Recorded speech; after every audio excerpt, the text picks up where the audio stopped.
Hey everybody, welcome, welcome, welcome.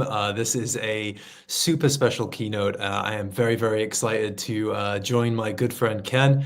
I know that this is a subject which a lot of people have been discussing, and really what I love most about speaking with you, Ken, is the idea of taking those conversations that people have in private and allowing them to air out and allowing them to breathe.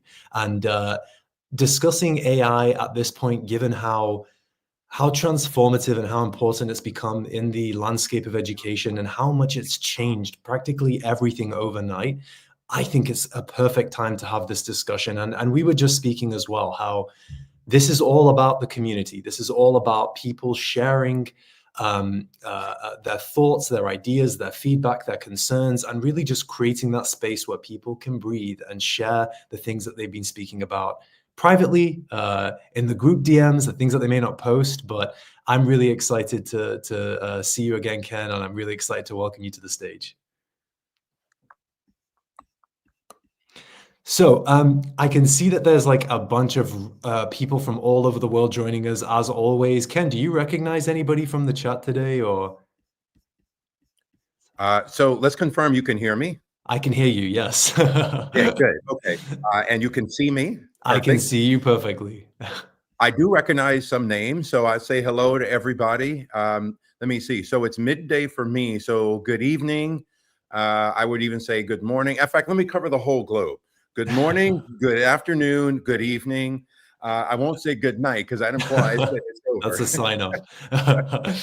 I can see we've got people joining us. I mean, we've got the usual faces from Poland. Hey, Dorota, I know I saw Monica in the chat as well. Dr. Harvey gracing us with your presence as well from New Zealand.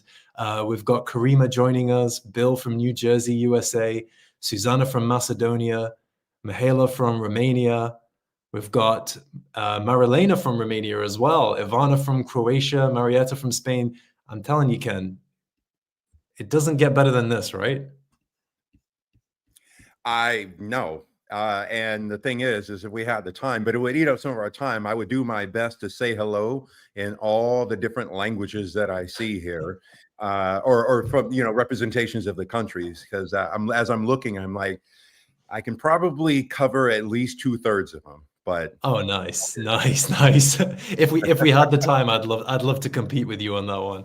Although I yeah, can well, take the that'd be Middle fun. East, I can take the Middle East, North Africa, maybe Poland, Spain, the usual ones, but I'm sure you'd Yeah, have a few surprises. yeah. Okay, so it looks like we're getting people joining us now. So Ken, I wanted to kick us off. I know that you have a really, really fascinating presentation that you're going to share that's going to cover a bunch of really, really important stuff. But I just wanted to kind of pose a question to you. What was your first experience using AI in general? Forget AI in education or applying it to whatever. What was your experience? Because I remember mine very, very well. So my first experience using artificial intelligence, if I'm understanding the question correctly, Yes. that would be using Microsoft Word, typing a paper back when I was in college, and Clippy came up and said that I forgot a comma in a sentence.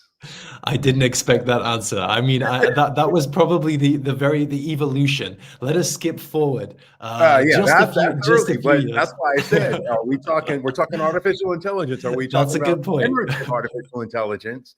And a There large we language go. model now is different, but Okay, that's what I meant. I share that also because, and it's something for everybody on the stream to keep in mind, is when I hear comments like "we block all I always respond with all AI. Mm. That's a type of artificial intelligence. Our spell checks, our grammar checks, our email spam filters. So that's my earliest memory of a type of artificial intelligence technology. Mhm, mhm. So I think for me, my question was really around the first time that you logged into ChatGPT and asked it a question, right? Ah, okay, yes. Now we're talking. Now we're Um, talking.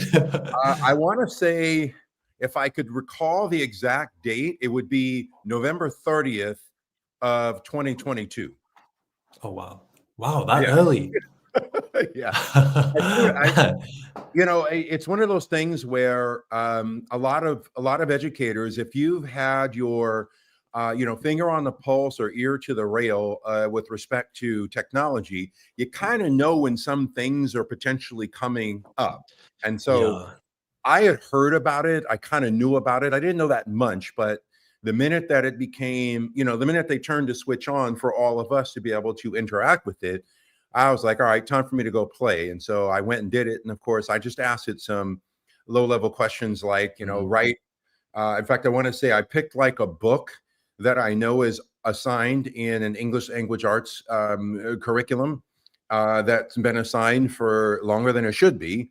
And I Mhm. basically asked it to generate a 5-paragraph summary of that book. So, Right.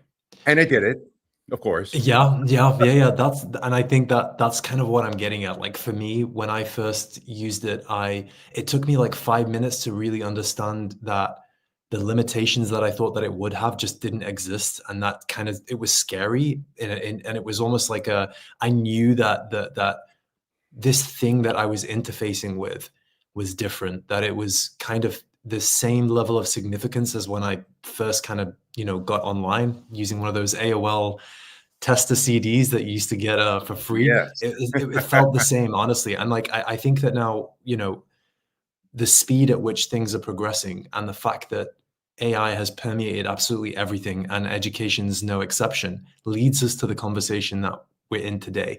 Because there are parts of it that are scary, there are parts of it that are phenomenally exciting, there are parts of it that are delightful, there are parts of it that, make me worry for sure. But I think overall, what I found is that the things that educators and really our community post online about AI, the things they celebrate, are kind of different sometimes to the conversations that I've had privately about it. Oh, yeah. Especially the use of tools in the classroom, the Oh, yeah. anxiety around plagiarism, that kind of thing. So Yes. I wanted to just kind of put a question out to everybody, just whilst you jump into your presentation, Ken, which is, how did you guys first feel when you used tools like ChatGPT and Claude? What was the experience that you had? Was it hopeful? Was it a little bit kind of apprehensive, like me, perhaps? And I think that today we're gonna answer some of those questions. And I just wanted to kind of remind everybody in the chat that every discussion that I've had with Ken, the the true the true kind of value of it comes from the contributions that we see in the chat. So please share your questions, share your opinions. I'm going to be bringing them up and sharing them on screen as well and amplifying them. So yeah, what do you think, Ken? Shall we jump in? Yes, we can. I will add to your point real quick is there's a reason why, oh, wait, this side. There's a reason why the title of the book that I co-authored with Dee Lanier is The Promises and the Perils. But the talk focuses, as you know, and what I will be happily sharing with everybody is, what are some of the foundational approaches and pathways we should take for sustainability and understanding, and then leadership and also impact. So Mhm. there's a whole lot. I mean, we could spend time talking about all the amazing things that we've seen it do. We could also spend a lot of time Yeah, talking about some of the problematic things we've seen it do. yeah, But for me, it's recognizing that the truth always lies somewhere in the middle. And what are some of our evergreen approaches to artificial intelligence that, quite frankly, and here's one for everyone who's joined this stream. A lot of the foundational and evergreen approaches to artificial intelligence really apply to our use of digital technologies, period. hmm hmm It's yeah, not new because AI is around. It's just what I always say is an example of like a recalibration, if you will. So yeah, yeah. Well, I'm excited, and I know that the crew are as well. This is the thing. Like every community week, I like to have a conversation that is different, that kind of not necessarily goes against the grain, but that's real. Something like creating, like I said before, creating spaces where people feel comfortable sharing the things that they may just share right, in the staff room. So I'll bring your presentation up, Ken, and we'll get perfect. started. I'll jump in if anything kind of takes my eye and.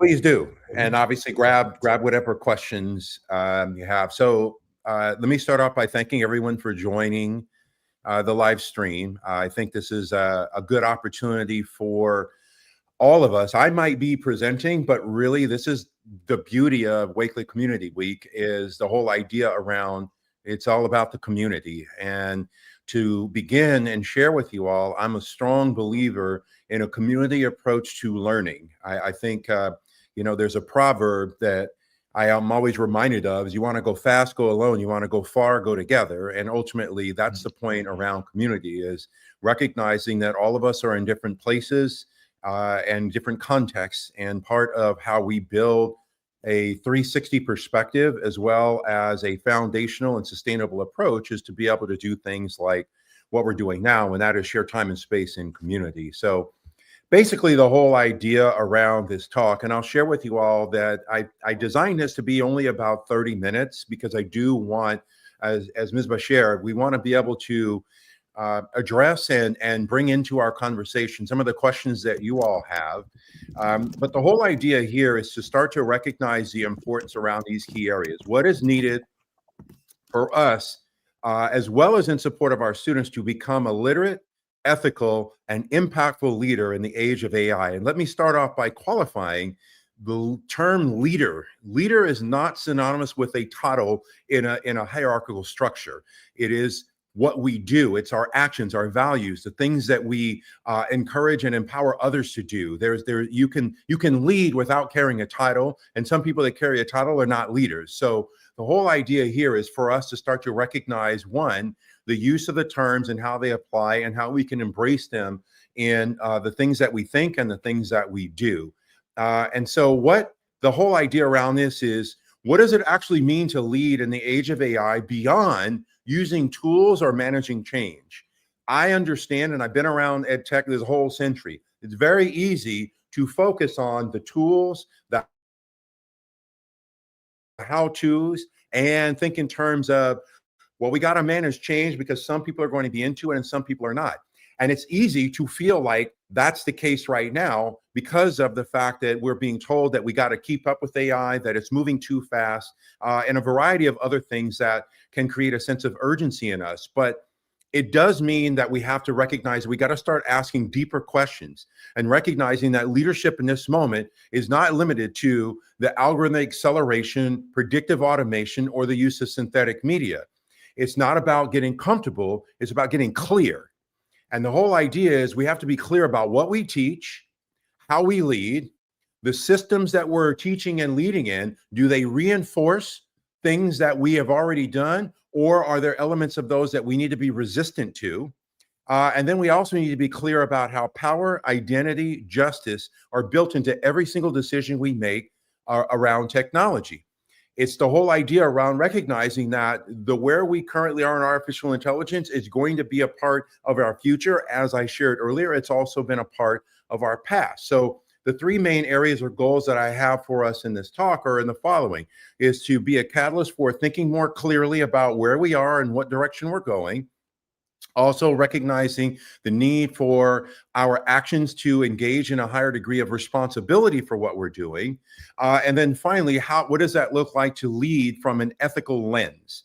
And again, it's this whole idea around the lenses we use. So there are three distinct components to this. So one area that I want to focus on right now is literacy and the lie of neutrality.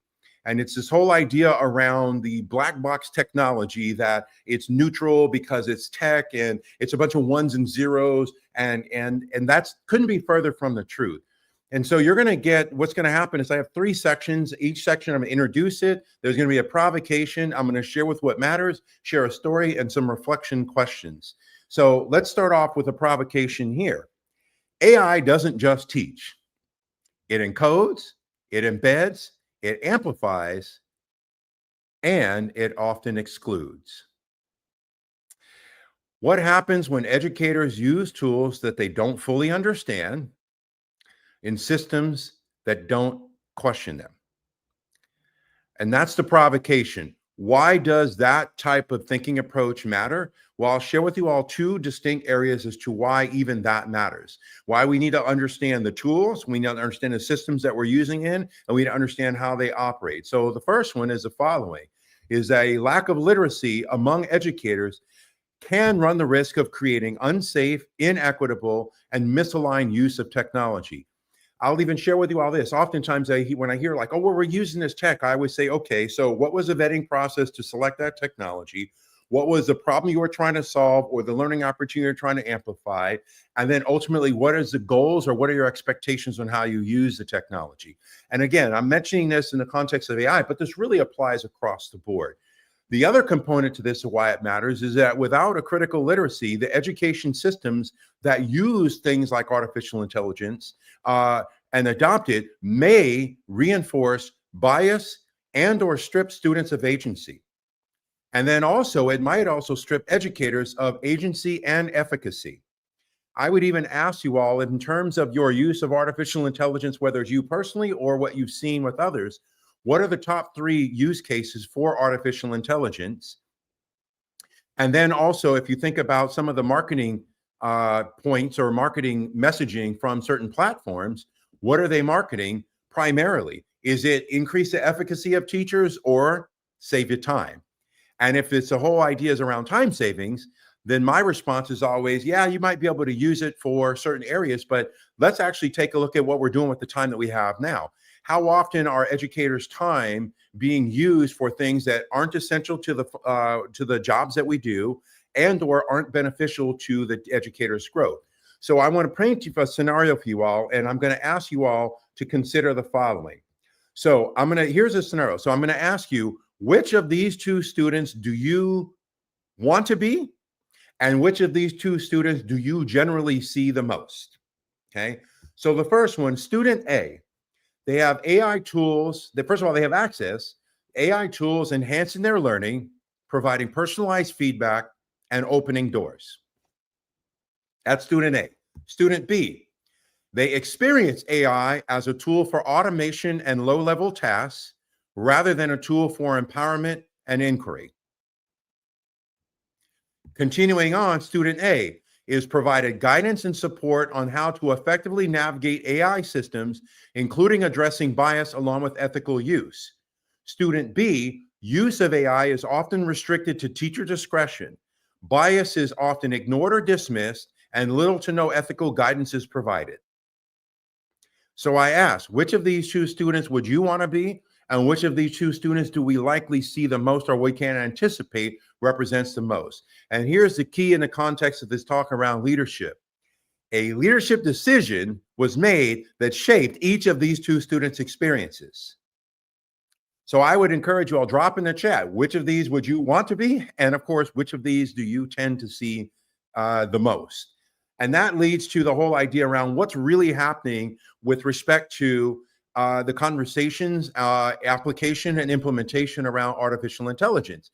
It's a prioritization of functional skills, and in some cases at the expense of critical thinking skills. It's the how to use it. What are the use cases? Show me the tips and tricks. What are the top 10 ways I could use it? And not, what are the ways that I can use it? What are the types of questions I should be asking? I'll even give you all an example. So I have a rubric for a student self-assessment, because I do think that if we become over-reliant on artificial intelligence, it can increase a lack of self-efficacy, because what you aren't able to do is you aren't able to recognize the skills that you have if you're constantly offloading them to the artificial intelligence. So here's an example of functional skills and critical thinking skills that I encourage educators to use and students to use. I've used it to do the following. Now, what are the questions I should be asking? Where did it get that information from? What values are being centered? What is it prioritizing? Why is it prioritizing it? What type of questions should I force it to answer me so that I get more clarity? I'll share with you one of my favorite strategies to use artificial intelligence, both for teachers and educators, or students rather, is whenever you ask it a question about something, always include in your prompt, explain your reasoning or provide a justification for your response. Because what that does is that forces it to tell you exactly why it responded the way it did. You see, now that is a whole idea around balancing critical thinking and functional skills.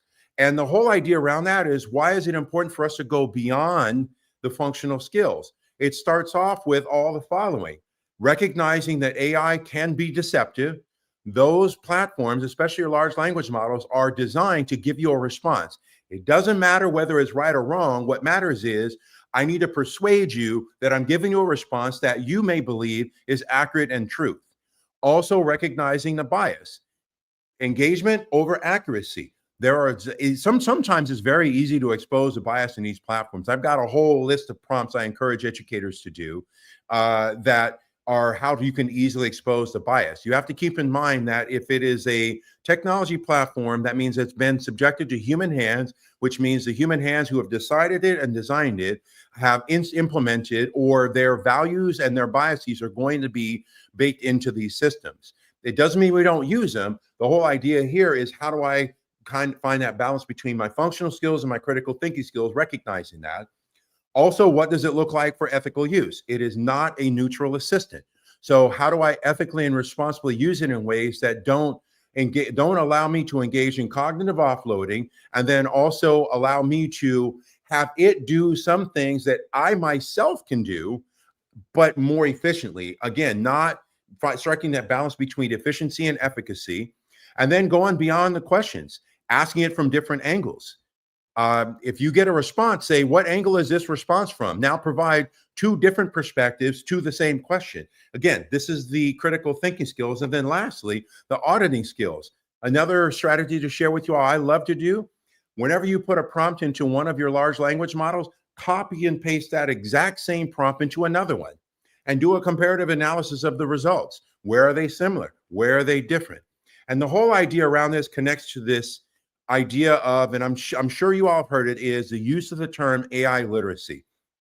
Unfortunately, what's happening with AI literacy far too often now is it's running a greater risk of becoming a mindless platitude. And what I mean by that is the term is being used. There's an assumption that because everyone's using it, therefore we all must know about it, which is a bias called the curse of knowledge. And that's why, as you see on this slide, my brother from another mother, D. Lanier, we always say no definition or direction is dereliction. So I'm going to share with you all how I define AI literacy, and I'm going to give you some details. So I define it as the following. AI literacy means knowing, understanding, and using AI in smart and safe ways. It helps people ask good questions about how AI works, how it helps or hurts others, and how it can change or impact the world around us. So that's how I define it. And then now, as you see the graphic, acumen. I understand how AI systems work. As you saw earlier, I mentioned spell check. That is a type of AI system. So acumen means I know that there are different systems. Artificial intelligence references a whole set of digital technology, but the systems are different. So I know which systems are going to work best for my needs at that time. Fluency, that is the convergence of my comfort, my confidence, and my competence. I know which system to select, and I know how to use that system effectively. Bias, I know that all of these systems have been subjected to human hands and human thinking, which means that they are also going to center the values of those who made the decisions, those who designed them, and therefore carry those biases. So I know how to navigate around some of those design barriers, whether they're intentional or unintentional, in how I use it. You see, all of that fits into how I define AI literacy. It goes way beyond just simply using the tools. It's helping us ask the questions, challenging them, and identifying the purposeful use of the tools that we're using. So your reflection question for now is, what is one way you will support an AI literacy approach that empowers both students and educators within your communities, and not just how to manage the tools? Next section, power, policy, and the pedagogy of exclusion. So your thoughtful provocation for this is the following. Recognizing, understanding that efficiency is not the same as equity, okay? And you'll see I got more for you all on this.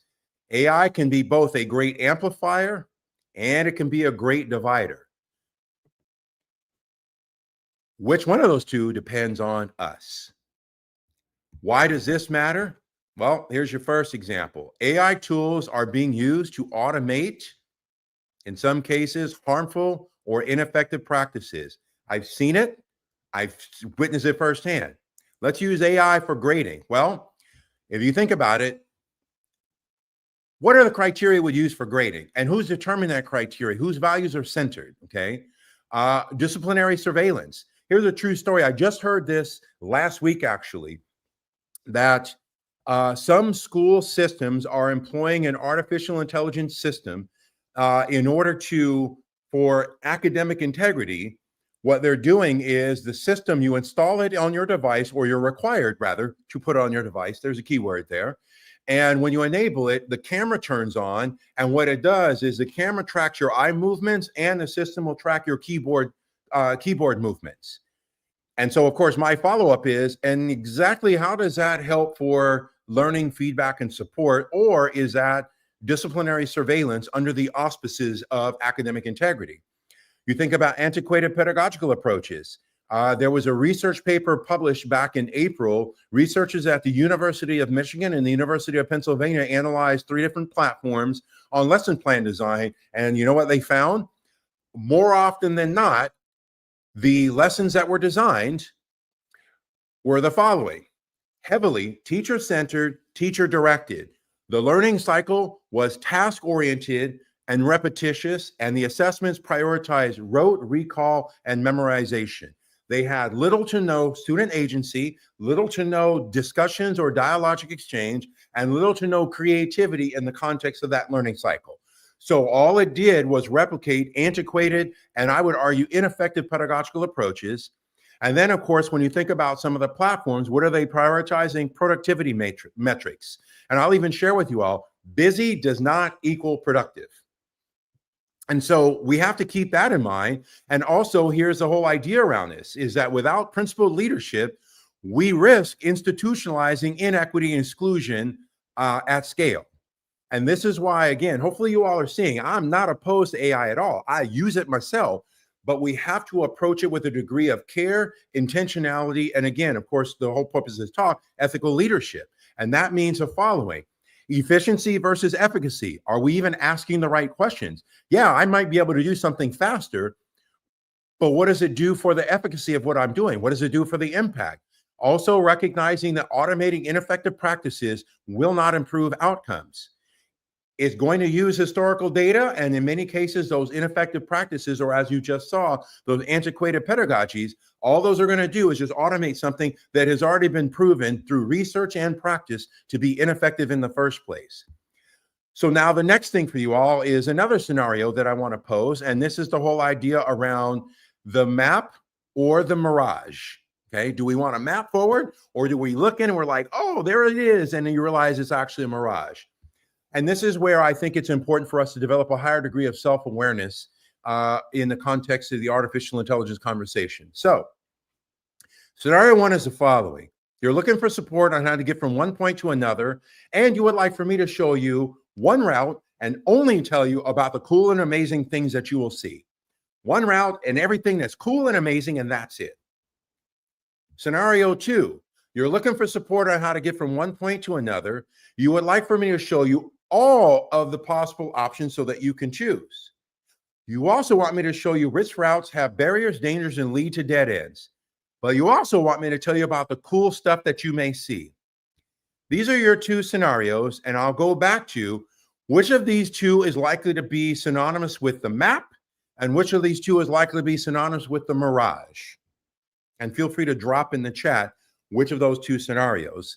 And I'll even share with you all, I pose this question all the time, and I want to pause because I want to give you all a chance to respond in the chat, but I will share with you all, early on, almost all the responses were one of these 2, and now it's actually started to shift. And I'll reveal it. Early on, the hands that would go up, they want a scenario 1. Just tell me about the cool and amazing things you will see, and only show me one route. And I said, okay, so here's how you need to understand this as a metaphor. If I only show you one route and I only tell you about the amazing, cool things that you will see, I'm prioritizing my perspective, my experiences, my values, and my purpose, and imposing that, if you will, upon you, packaging it as you saw, a mirage. Scenario 2 is I need to see everything. I want to see all the good and I want to see all the potentially problematic, because that's the whole idea, as you saw, around literacy. It's not one route and only the cool stuff. It's the whole picture. It's the question I ask in my media literacy workshops. Do you want the best information or do you want all of the information? And so this leads to, again, two different reflection questions for you all to consider. One, what practices are being reinforced by an irresponsible approach to artificial intelligence? And I'll even ask here, and how do we know that those practices are an irresponsible approach? And then last, the second question here, are we using AI to redesign broken systems or reinforce them faster? And then another question to share is, does AI make learning more fair or unfair systems more efficient? And these are the questions we need to consider whenever we're using artificial intelligence. Yes, I can use it to do a lot of things. I'm sure many of you have used it for lesson plan design, but I'll even share with you all the very first question I always pose to educators to consider when it comes to lesson plan design that you're using artificial intelligence to do. My first question is always this: great, you're using it for lesson plan design. Tell me about one of your learners. Because the whole idea is to expect that it will not be able to personalize learning if it doesn't know the person. And you know who knows the person in the room? Ideally, all of us. So now that prompt for that lesson plan or that feedback or that redesign of the lesson plan needs to include that response. Tell me about your learners. For example, if I know, and that, by the way, I'm just going to cut to it. That leads to this, which is humanity-centered leadership. So I'll even put it to you all this way. If I know that I'm covering a particular unit, that the students that I am supporting and learning tend to struggle with drawing a direct correlation between what we're learning and their lived experience, I'll cut to the chase. A question that I know I've asked and that I was asked when I taught early in my career were things like, the hands go up and what do they ask? Why do I need to learn this? So my whole thing later in my classroom career was, I'm going to get in front of that and I'm going to reconstruct the lessons to show to support the students in drawing a direct correlation between what we're learning and relevant and meaningful context for you. And then I would pose a question at the start of the lesson. Why do you need to learn this? How does what we're learning now directly connect to your lived experience and then the dreams you have for yourself, for your future? This is where AI can be helpful, because then I would go in and I would say, hey, here are some things about my learners that I know. This is the standard, or this is the concept that we're covering. I want to support them in drawing a direct correlation between their lived experience, making the content relevant and meaningful, and here's another one, their reality. Now the AI might be more effective and efficient. Remember, marry those two together in the context of a lesson. But it starts off with this, is humanity-centered leadership. And so here's your thoughtful provocation here, because this is something I feel, well, let's just say I feel strongly enough about this that I could spend the remainder of my time talking about it. Students are not startups. I see it all the time, and I feel a certain kind of way about it. And here's the talking points. We need to have students workforce ready. We need to have students experimenting with these tools. We need to have students playing with the tools. And here's the thing. We don't vet the tools. We don't look at the terms of service. We don't ask how they're being used. We don't ask what impact they're going to have. And we don't ask what problem they're trying to solve. Students are not startups. They're human beings, just like we are, that we want to provide, ideally, students an opportunity for self-awareness, self-efficacy, self-advocacy, and to realize their full potential.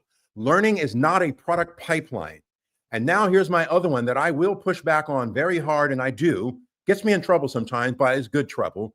Educators are not interchangeable parts. Anybody who says that AI can replace a teacher, they're operating, one, in bad faith, and two, they're making an assumption that we are interchangeable parts. And that couldn't be further from the truth. And I usually ask the question, what data and what receipts do you have to back that statement or that assertion? Because I know from my experience as an educator and all of my friends that are literally classroom educators right now, the answer to that is no. Not only can AI not replace you, it shouldn't. Yes, we want to be able to use it in ethical and responsible ways, But if anybody's telling you can replace you, then again, I feel free to use that. Ask them, okay, so if I were to stipulate that AI can replace a teacher, what information do you have and data do you have to back that? Has that data been researched? Has it been vetted, peer reviewed, and replicated? And also, from what perspective and what context are you making that assertion? Okay, and here's why it matters. Too much of the current tech rhetoric often marginalizes teacher expertise, student identity, and collective wisdom. It oversimplifies the relational dynamic that occurs in our learning environments and turns it into a transactional dynamic. You see, if it's transactional, then yes, I can say, well, if it's transactional, I can replace the teacher. No, it's relational. Okay, here's the next one. The human connection, agency, and empowerment must be the compass. And that goes back to that example I shared with you. I've got lots more I could share with you all, where in fact, I'll share a quick one right now because I want to make sure we give time for questions and discussion. I was working with a focus group of students, and I asked the students the following. I said, okay, I know that you all have used artificial intelligence. You know, the whole point is we are having a real talk conversation. So I know you've used it. But my question to you are the following. So number one, when you use the artificial intelligence, did you just accept and copy and paste the results? Or did you actually look at the response it gave you? Did you ask it deeper thinking questions? Do you know what questions to ask it? If I'm using artificial intelligence to help me with ideas, what is an ethical and literate approach I can make to where it will help me with my ideas, but not replace my thinking? When it comes to educators, what are the ways in which we can leverage it that, again, I can identify where the bot has helped me with some of the things that either I can do, but it's going to help me do exactly what I can do more efficiently without the expense of efficacy, or I've had it help me generate ideas of things that I hadn't thought of. Those are ways in which our compass centers the human connection, the agency, and our own empowerment. And I'm going to point out something else to you all as well. And this is a thing called the SCARF model. So let me give you all a little bit of background. This was developed by Dr. David Rock, and it's a psychological model when it comes to any sort of institutional organizational change. What happens is we go through this thought process, both consciously and subconsciously. We recognize, we look at the change, and then we ask ourselves, both consciously and subconsciously, is it going to threaten me or replenish me? My status, my certainty, my autonomy, my relatedness, and my fairness. And it happens all the time. And so I want you all to see this because this directly correlates to ethical leadership. And that is the following. When it comes to AI, especially with respect to our status, it should support and not undermine our expertise. And that goes back to what you all just saw. Oh, well, it can replace educators. No, I'm the one with the expertise. It should support that, not replace it or undermine it. Okay. Certainty. There should be transparency in the decision-making process to enhance our trust. How can I be certain that the AI platform that I'm using, especially if it's specifically designed for education, what's the transparency? Do I understand how that system works? Have they been transparent with the terms of service as to their algorithmic auditing processes? Do they even have that? What are they using? What are they doing with my data? Where are they getting their data from? Okay. The autonomy. It should empower learners and educators and not constrain them. Sometimes these platforms that promise saving you time and making you more efficient also strip you of your autonomy because they constrain you to a very narrow scope of things. That's why you saw on an earlier slide the automation and replication of antiquated pedagogical practices. The relatedness, it should strengthen, not replace the human connection.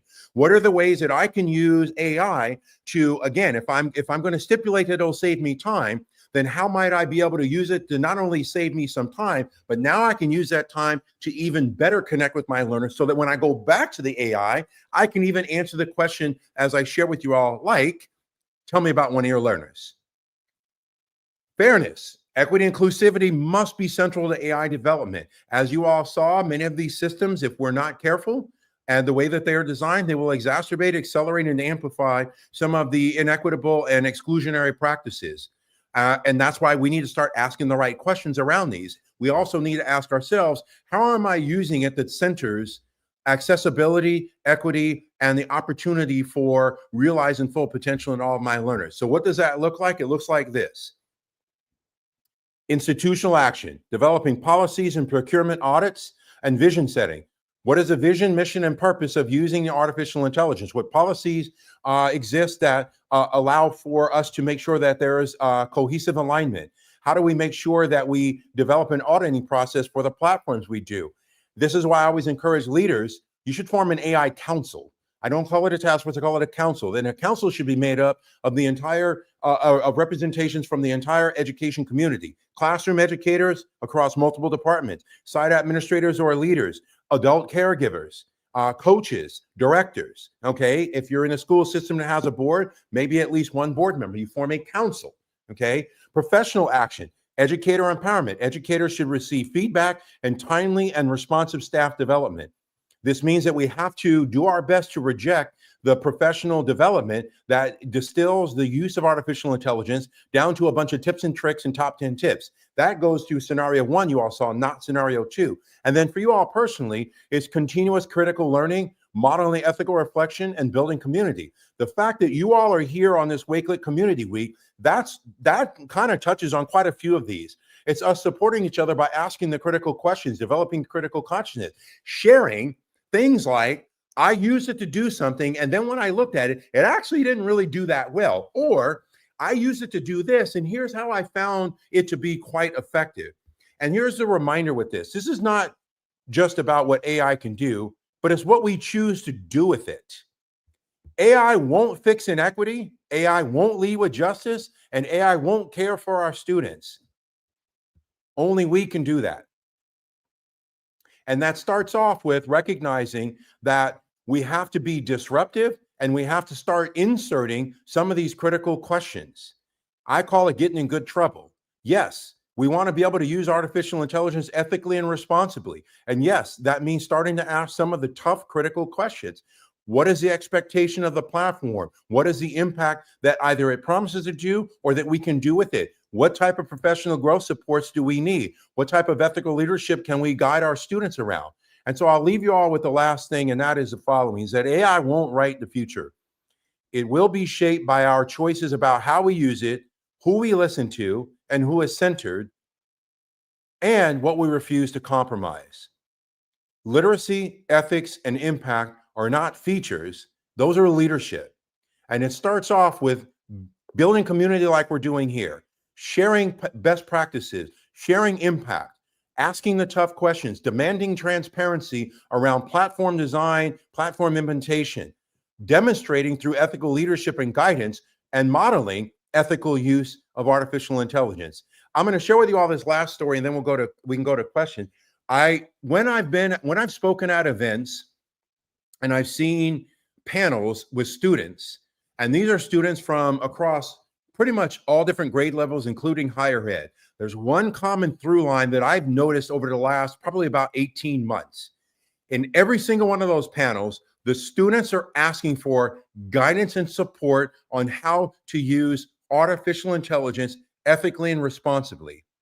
They are not saying, I'm going to figure out an easier way to cheat. And I will share with you all that you don't want to get caught on that hamster wheel of academic integrity, because for every system that says it can detect it, there's another way to work around that system. And all that is it puts us on the hamster wheel instead of saying, what are the ways in which we can provide ethical guidance and leadership, develop a literacy around the use of these, and share with students, here's how you want to engage in using it as another digital resource. And here's where you want to draw that ethical line between, I'm using it to support my learning rather than replace my thinking. I'm using it to help me with the learning process, not just to get it done.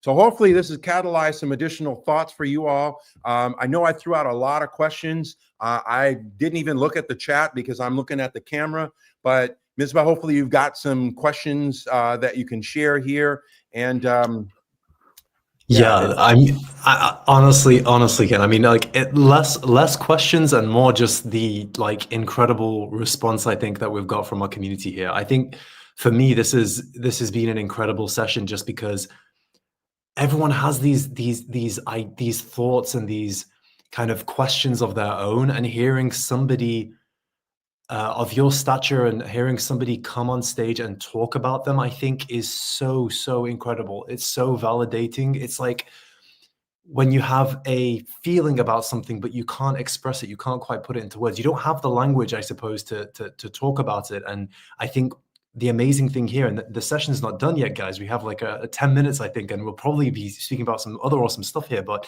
I think hearing my thoughts validated and expressed here has been phenomenal to me. There was a quote which I have always kind of thought about when it comes to AI. And that is, if we cannot hold a computer responsible for failure, then should the computer be making the decision?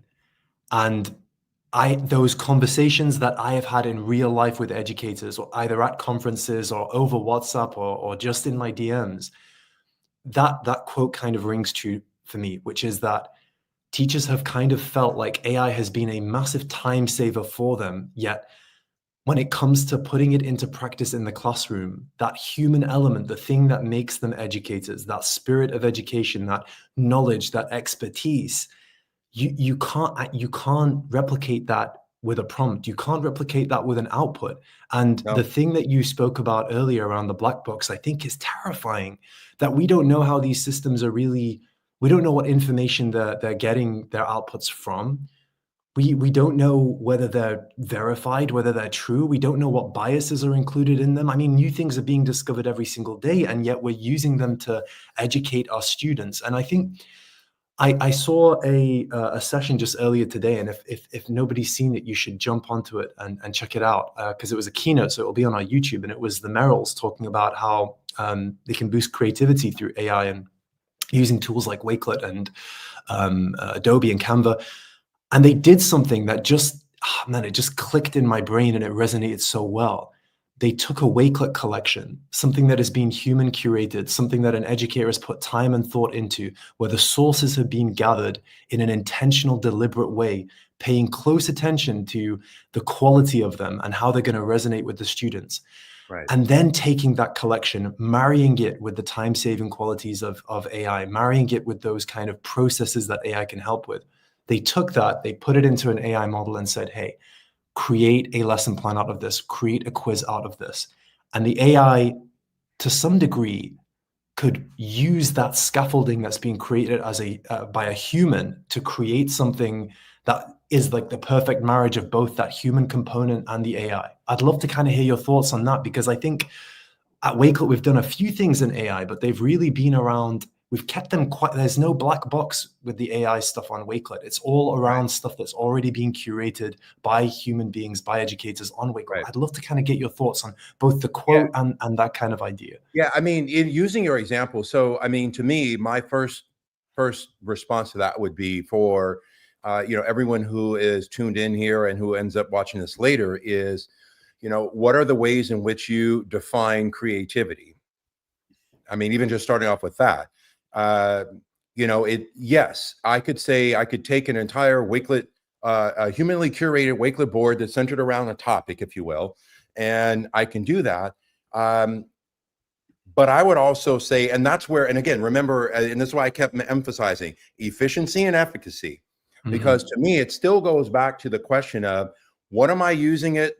Who is the lesson plan for?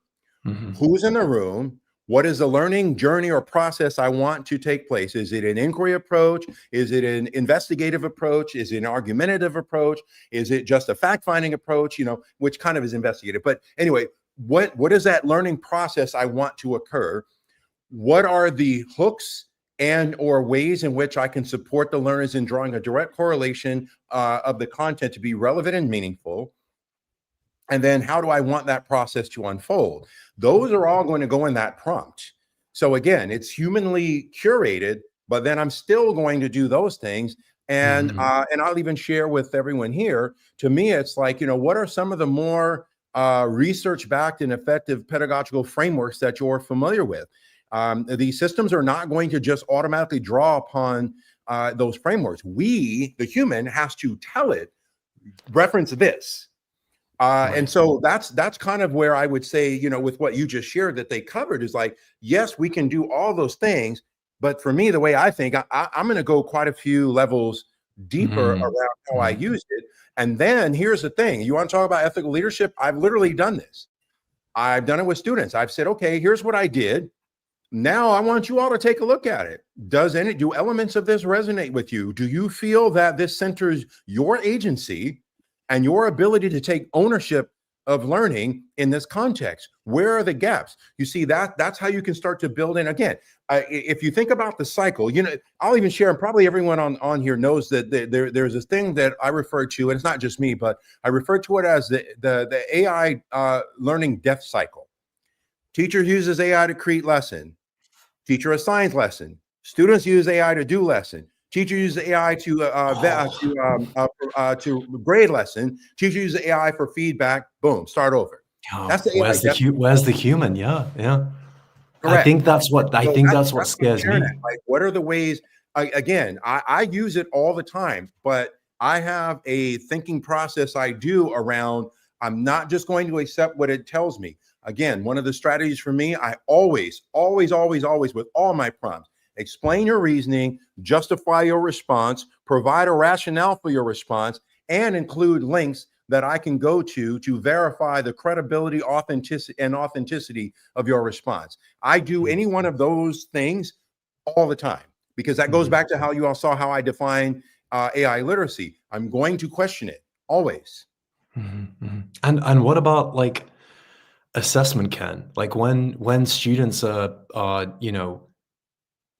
answering questions, doing exercises, doing assignments, essays, you take the plagiarism cheating side out of it, and you're just making the assumption that students are going to be doing the same things that they're going to be expected to do once they hit employment, right? Which is use these tools, either to help them make. Well, that's another question which I'll come to. So let's touch on this shortly, and then I have a last question.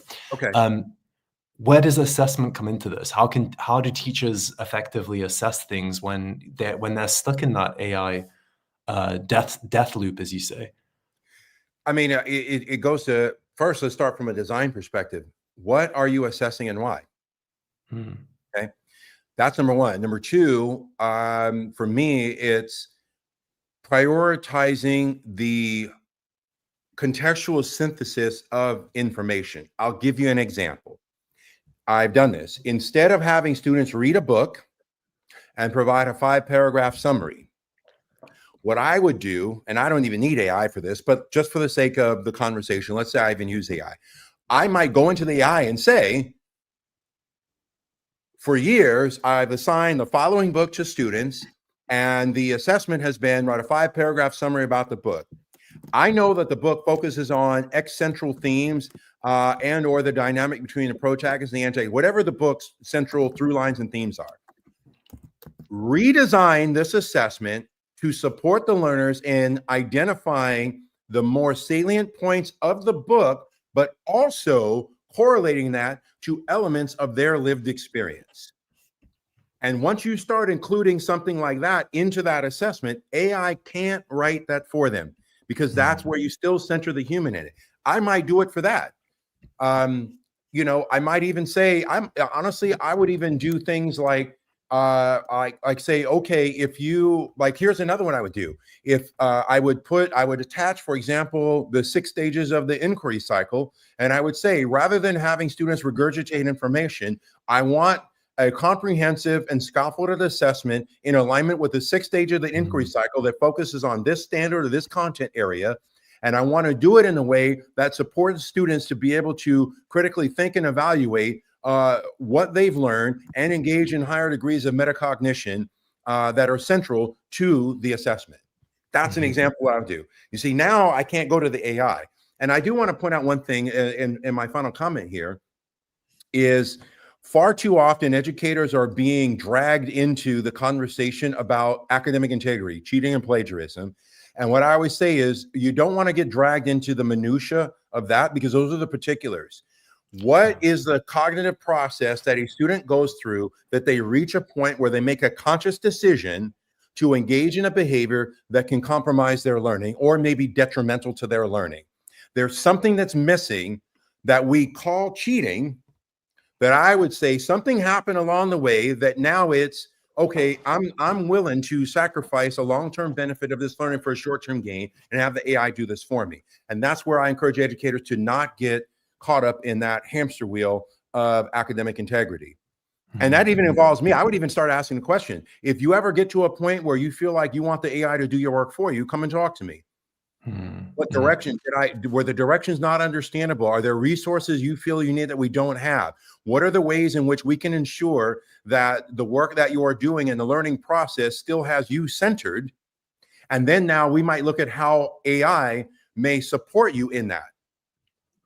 Like, you got to have these conversations with students. And I saw a comment earlier that said that the person said that their students aren't like that. Just my encouragement to everyone on here: start to have the ethical conversation with students. Dee and I have them in our this side in our book. It's how how would I feel if someone did this to me? So law me long term. Is it against the law? How would I feel if someone did this to me? And the one that I used to ask students all the time: what long-term benefits are you willing to sacrifice for the short-term gain? Yeah, I think that sums it up a lot. It's like when you're given a tool that can, and I'm oversimplifying it here, but when you're given a tool that's such a shortcut to so many things, what impact is that going to have long term? Are we painting ourselves into a corner here? Not only in education, but everywhere else, because I'm seeing, I mean, conversations are taking place over email, Ken. You know this, where it's like a chat GPT generated email, and then a chat GPT generated response, and then back and forth and back and forth, and it's like, where's it going to end? And but I'm like you. There is not one kind of fiber of my being that is against AI. I think it's incredible. It is like one of the most phenomenal achievements of humanity, I think. But it's just when there are technologies, and it's the same with certain medications and drugs, when there's that sort of quick fix, that thing that just that pill that solves it all, that helps you get there super fast, there's always a flip side to that coin. It's almost always a double-edged sword. And I think that one of the things that I've got today is, for educators, the message that I've got is empower yourselves to ask those questions, not only of yourselves, but also your teachers, your students, your learning communities, your administration, because I'll tell you the things that I'm looking at, the conversations that I'm having. It's crazy out there. Somebody asked here, Shane has asked, could you share the book again, Ken? Perhaps you could share like a link to that, maybe. That book right there. Yeah. It's the book that I co-authored with Dee Lanier. It's The Promises and Perils of AI in Education. And the subtitle is Ethics and Equity Have Entered the Chat. So I'll share with everybody, it is not a tips and trips book. It's not a recipe book. And it's not necessarily, there are guidance on how to, but it really goes into the thematic, philosophical, and ethical ways in which we can utilize artificial intelligence. Dee and I include personal stories in the book as well, of where, like, for example, me personally, when we wrote the book, how I was adversely impacted by facial recognition technology at the airport in Hong Kong. And then, of course, earlier this year, Dee and I keynoted a conference in Hong Kong. And then what happened? It happened again, and it also happened to Dee. And the sad part is I literally have had people share with me that they didn't believe that story. And so now I'm like, okay, well, check this out. I now have it on video. So I have a receipt. Yeah. That's an example.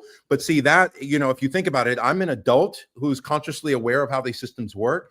Did it compromise my overall well-being to some degree? Yes, because I'm invisible to that technology.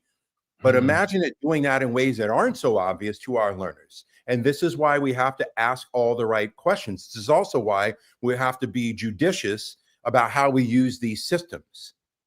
Again, just like you, I am not opposed to AI at all. I use it. I encourage its use. But that use cannot just be blindly accepting what it tells us or just haphazardly putting in prompts. It has to be, again, care, intentionality, and due diligence. Yeah, with something as transformative as this, you have almost a responsibility and an obligation to test the boundaries of it. And like you said, I think one of the things that resonated with me at the beginning is challenge it, ask it questions. Because the amount of times that I've used it, and then I've just for a second, just being like, find me a source for this, or hey, that's not right. And then it's like, you're absolutely right. Yeah, You're right about that. I'm not right. Yeah. yes. And then I also wish like I the oh, dude, I wish I could show everyone here, but I can't. So, and I have them I used to have them memorized. I want to read off something to everybody here because to your point, I personally love doing what I describe as thinking exercises with artificial intelligence. And Mhm. so I want to read off something to you all. Okay. So here you go. This is what I'm reading off. Denial, rationalization, projection, displacement, normalization, compartmentalization, desensitization, attribution of blame, social conformity, and defensive identity. You know what those are? Mhm. Those are the 10 psychological defense mechanisms that we have. Right. And I've literally got several chats in ChatGPT and Claude where I've posed very tough, deeper thinking questions that are of a more philosophical nature. And you can't make this stuff up. I've literally, and I screenshot and I tag it. I'm like, watch how it engages in almost, if not all 10 of those in that Uh-huh. one chat. And exactly what you said. I've done it where I'm like, where are you getting this information? Because based on my lived experience, that not necessarily accurate. Oh, yes, you're right to call me out on that. But Right. I'm like, okay, so that but means that now you're going to go into denial and rationalization, Uh-huh, okay, uh-huh. social conformity, sense of identity. And then then what it will do is it will cite things like, I did one and it kept citing like Western culture values. And I'm like, and I never told you that those are my values. So what are Yeah, you basing yeah, that on? And so what yeah. was that? That was defensive identity. That was rationalization. And again, these are things yeah. So Yeah, this is why with everybody, you gotta push back on it, force it to explain to you why it's giving you the response that it is, and right, right. recognize that many of these systems are situated within a construct of power dynamics. Yeah, and it's kind of like the Wizard of Oz, right? It's like it gives you the opportunity to peek behind the curtain sometimes and actually see what it's doing. And I mean, in the end, right, in the most cynical way possible, these things are products. And I think somebody mentioned it earlier before, which is that when something is free and it's that all encompassing, like you're the product, the stuff that Oh yeah, you're that's in our actively book, training it with by the way. everything. Yeah. That's in here. And I If the swear platform is it. free, chances are you are the product. Yeah, it tries to keep you around. It tries to keep you on there. But listen, that's for another session, I think, Ken. Like I would Yeah, love to invite you back at some point in the next yeah, please. couple of months and have like a kind of a more philosophical debate, I suppose, on this, where we kind of tear it apart a little bit and discuss the really incredible things that it can do, as well as spending a little bit more time on those kind of creepy bits. But I think for me that the take home for this, and we have to wrap up because we're 5 minutes over, but I know that we've still got a full audience here. But the biggest takeaway from me, I think, is challenge, challenge, challenge, Yep. and mobilize and ask those difficult questions and remember that thing, which is that cheat code, that thing that gets something done that would have taken you half an hour that now takes you a couple of seconds. There's always a flip side to that. There's always some kind of cost. And I don't think we're fully aware of what that cost is just yet because of how quickly this is, spread across the world. But there will be. Be critical, I think. And I think I always leave your sessions, Ken, with my critical thinking hat firmly on. And I know I'll be going to bed tonight with a lot of questions.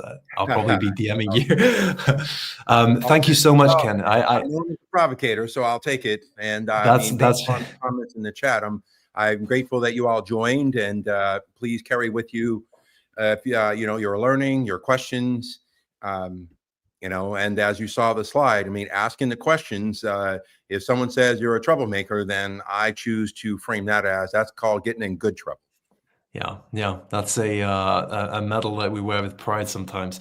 Ken, thank you so much, and thank you everybody joining us today from across the world. I think for me, the contributions that you have all made have been absolutely phenomenal, and I think for yourself as well, Ken. Doing this session, in a closed environment where it's just myself and Ken would be a completely different experience. Having your contributions, displayed on the screen and shown, that's what this community week is all about. And I hope that in the other sessions you'll be able to share with the same level of enthusiasm, because this is what it's all about, sharing these ideas. And I think that we achieved a lot during the session. I'm going to share right now the link to the certificate and the resources. And please follow Ken on Twitter, because, on X, I still call it Twitter. Follow Twitter, Ken. Blue X, Sky. Twitter, the same thing, right? If you'd be able to just drop your handle in the chat, because I know every time we do these sessions, a lot of people want to follow up with you and see some of the other ideas that you share. It's going to be an incredible week, guys.